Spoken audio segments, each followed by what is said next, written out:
Halo teman-teman seruput teh, alhamdulillah kita ketemu kembali dalam video yang ketiga. Jadi saya ingin bercerita sedikit teman-teman sekalian, kenapa nama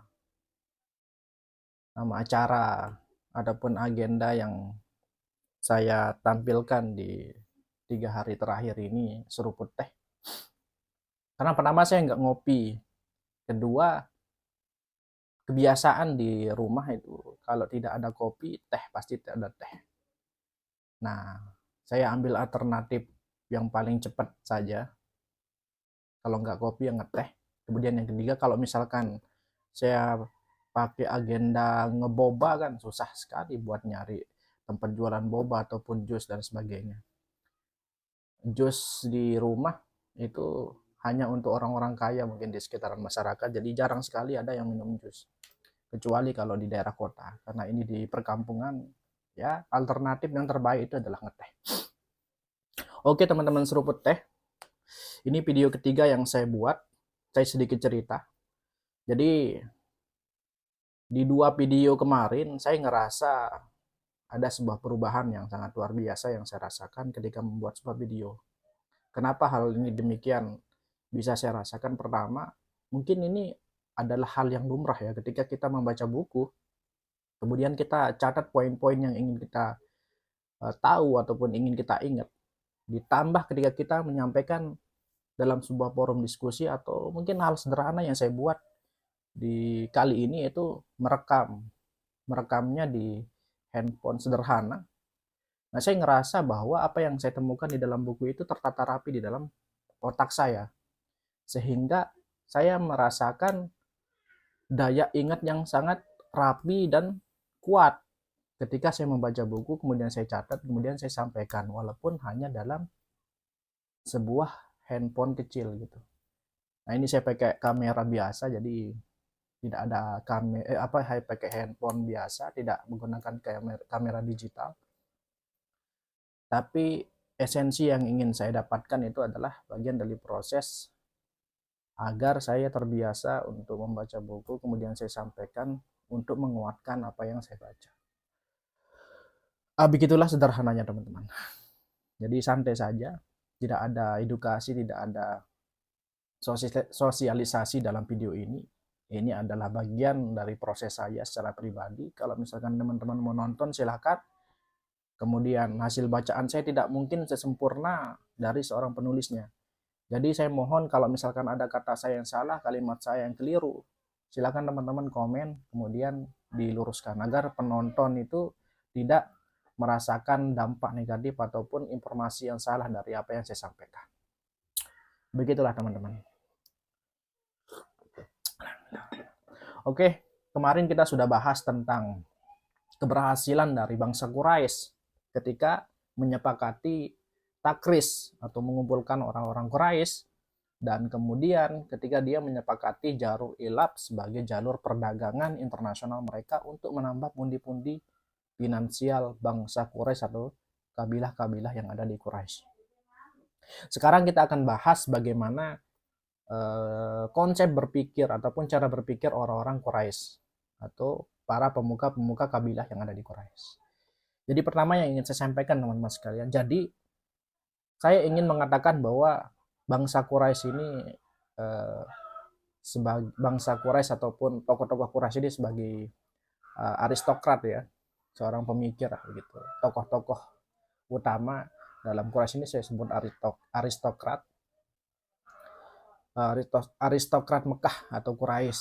Jadi mereka ini teman-teman sekalian, tokoh-tokoh ini sebenarnya adalah orang-orang yang berpendidikan. Kemana mereka berpendidikan? Kemana mereka sekolah? Mereka sekolah ke sekolah-sekolah imperium besar, yaitu Romawi dan Persia.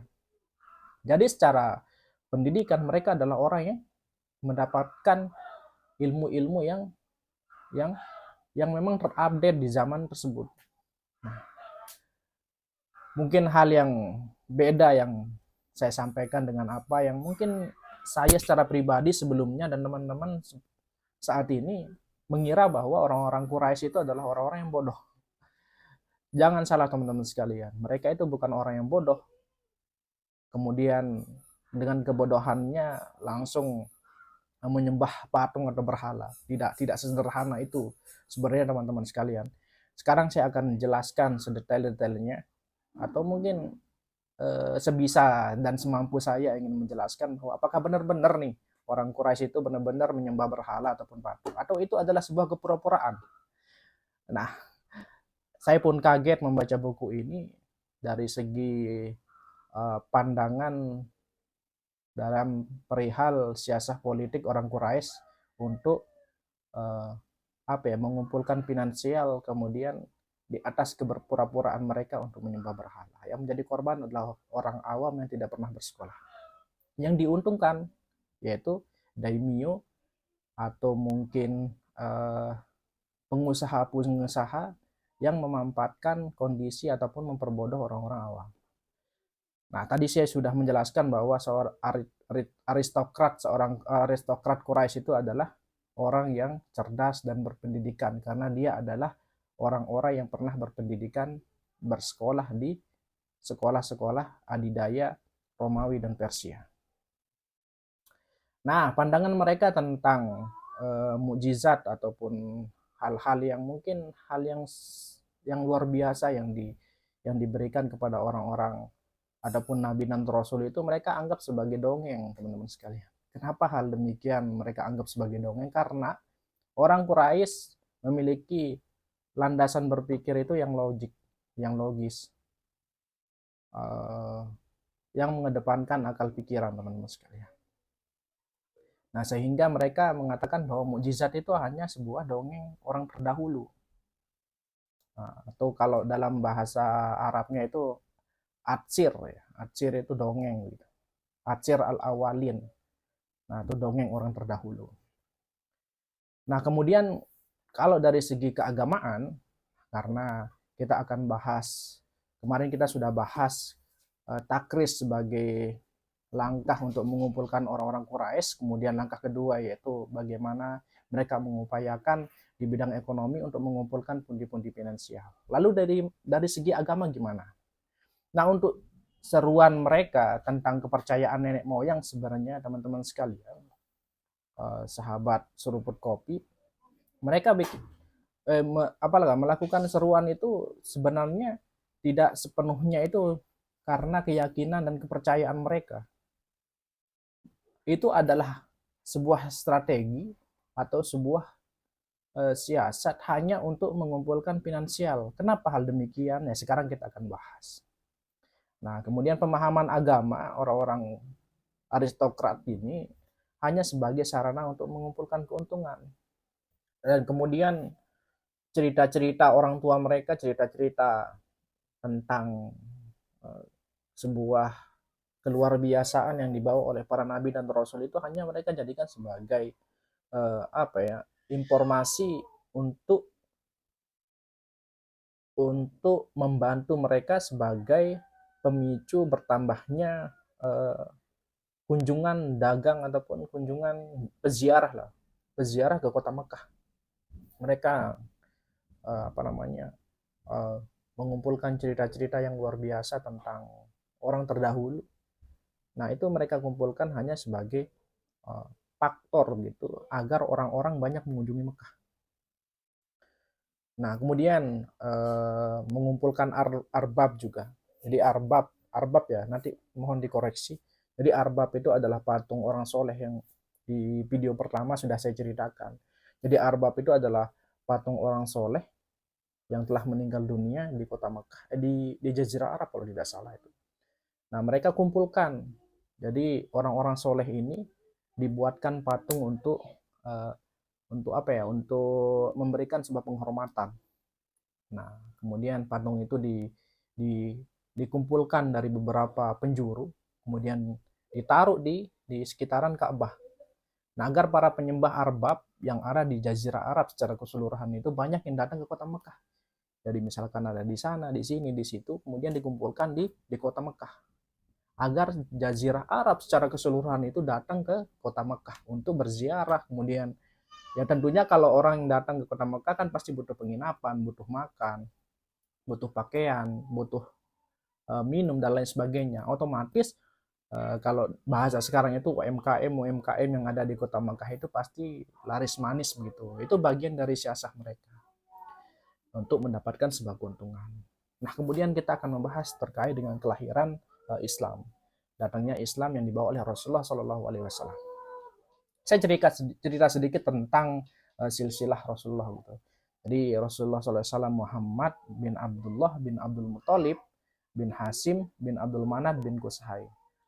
Nah, ini kenapa saya sebutkan itu karena akan nanti akan uh, menambah uh, menambah ini ya, menambah referensi ataupun menambah kebenaran dari apa yang saya sampaikan. Jadi Qusay sebagai pelopor Takris dan Jarul Ilap ini punya anak namanya Abdul Manaf. Nah, kemudian Abdul Manaf punya anak namanya Abdul Sam dan Hashim. Nah, Abdul Manaf ini sering dikatakan sebagai keluarga Umawi. Nah, ini mohon dikoreksi teman-teman sekalian. Jadi karena saya tidak begitu detail untuk mengetahui secara keseluruhannya. Kemudian Hashim itu keluarga Hashim. Nanti Hashim ini adalah kakek buyutnya Rasulullah SAW. Nah, jadi untuk pembagian tugas, jadi keluarga Umawi atau Abdus Sam itu diberikan tugas untuk menjadi PJ di dunia perdagangan dan politik bangsa Quraisy. Sedangkan keluarga Hashim itu ditugaskan dari perihal segala sesuatu yang berkaitan tentang keyakinan dan keagamaan. Makanya Nabi Muhammad ataupun keturunan Abdus Syam itu diberikan tugas untuk menjadi juru kunci Ka'bah. Kalau di bahasa Arabnya itu sadanah kalau tidak salah. Nah, kemudian Nah, dari keluarga Hashim ini memang notabene adalah keluarga yang fakir, jadi tidak sebegitu kaya daripada keluarga Umawi. Nah, makanya tidak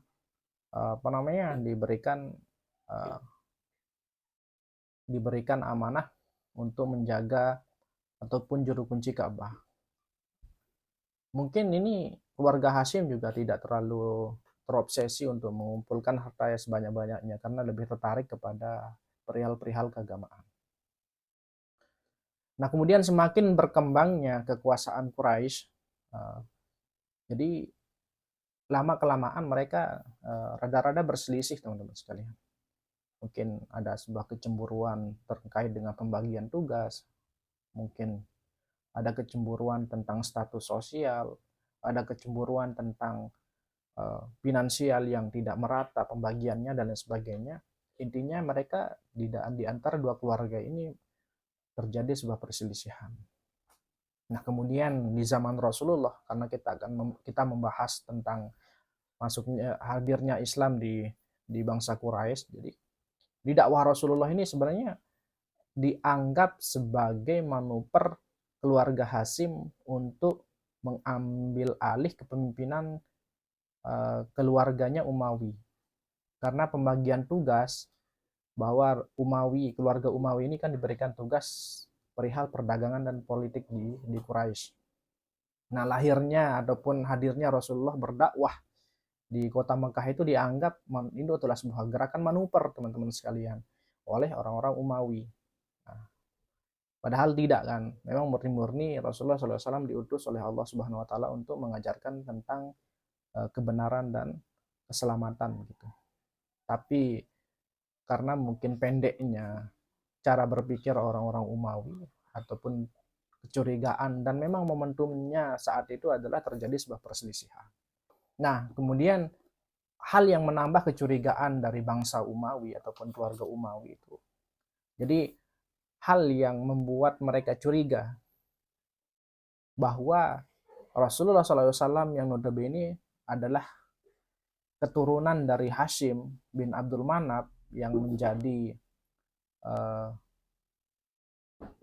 penerus keluarga Hashim yang notabene ditugaskan untuk menjaga ataupun juru kunci pintu Ka'bah yang memang dominan di bidang keagamaan dan kepercayaan. Nah, mereka dianggap tadi itu manuver ingin mengambil alih terkait dengan penugasan yang diberikan kepada bangsa ataupun keluarga Umawi. Yang notabene Umawi adalah keluarga yang diberikan tugas untuk tentang bagaimana ekonomi dan politik bangsa Quraisy. Ya mungkin mereka menganggap bahwa kalau di perihal ekonomi dan politik mereka mendapatkan keuntungan yang lebih besar daripada hanya sebagai juru kunci Ka'bah. Ya mungkin mereka menganggap juga kalau misalkan menjadi juru kunci Ka'bah hanya berdiam diri, berdoa dan lain sebagainya. Nah, mereka menganggap bahwa bangsa ataupun keluarga Hashim ini mengalami mengalami sebuah kecemburuan karena dianggap pengen punya harta yang seperti dari keluarga Umawi. Karena memang notabene dari keluarga Hashim itu adalah keluarga yang fakir begitu. Ya walaupun ada beberapa yang meneruskan perihal perdagangan, ada yang menjadi pedagang begitu. Tapi seperti yang saya sebutkan itu bahwa dominan mereka sebagai tokoh agama. Terlebih Hashim bin Abdul Manaf ini juga punya istri dari Madinah. Nah, ketika Rasulullah SAW memutuskan untuk hijrah ke Madinah, itu menambah kecurigaan mereka. Oh, berarti mereka ataupun Rasulullah meminta perlindungan kepada keluarga ataupun istri dari kakek buyutnya agar mereka mengumpulkan sebuah kekuatan besar. Nah, itu yang menambah kecurigaan bangsa Umayyah. Bisa kita buktikan ketika perang Badar, teman-teman sekalian. Jadi ketika perang Badar kan sebenarnya perang untuk menyelamatkan kapilah-kapilah dagang sebenarnya yang dipimpin oleh Abu Sofyan. Nah, ketika dilakukan penghadangan di Jarul Ilab, mungkin ini akan kita bahas secara detail di video selanjutnya. Ketika terjadi penghadangan kafilah-kafilah dagang yang dipimpin oleh Abu Sofyan, Rasulullah melakukan penghadangan, tapi Abu Sofyan-nya lolos. Nah, ketika orang-orang Quraisy yang datang membawa pasukan besar ingin menyelamatkan dagangan-dagangan mereka, tapi ketika mendapatkan informasi bahwa kafilah yang dipimpin oleh Abu Sofyan itu sudah lolos dari pengejaran Rasulullah, nah mereka terpecah bagi dua. Ada yang ingin meneruskan peperangan dengan kaum muslimin, ada yang malah meninggalkan pasukan, hampir setengahnya meninggalkan pasukan karena dia udah menganggap bahwa dagangan saya sudah aman, ngapain saya perang. Nah, bisa kita katakan hal demikian. Nah, makanya yang melanjutkan itu adalah orang yang mungkin punya dendam besar kepada Rasulullah. Nah, pada intinya teman-teman sekalian, tidak sepenuhnya apa yang menjadi kesimpulan ataupun dasar perang Badar itu adalah konteks dari segi keagamaan antara umat muslim ataupun Quraisy. Tapi memang seperti yang saya ceritakan tadi bahwa orang Umawi itu menganggap bahwa Rasulullah melakukan manuver politik untuk mengambil alih terkait dengan keuntungan ekonomi politik yang dipegang oleh keluarga Umawi. Karena Rasulullah SAW adalah bagian dari keluarga Hashim yang notabene adalah orang-orang yang fakir dan miskin akan penghasil dagang lah, begitu sederhananya. Nah, itu mungkin sedikit teman-teman sekalian yang bisa saya bagi. Nah, kurang lebihnya mohon maaf.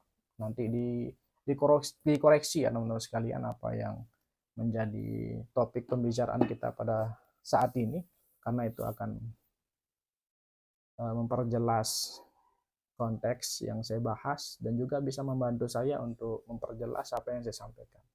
Kemudian kalau ada sebuah kekeliruan mohon diluruskan di kolom komentar agar kita tidak tersesat, tidak terbodohkan oleh apa yang saya sampaikan. Mohon maaf teman-teman sekalian. Ya, kita mungkin akan ketemu di video selanjutnya ataupun mungkin ini akan stop di sini.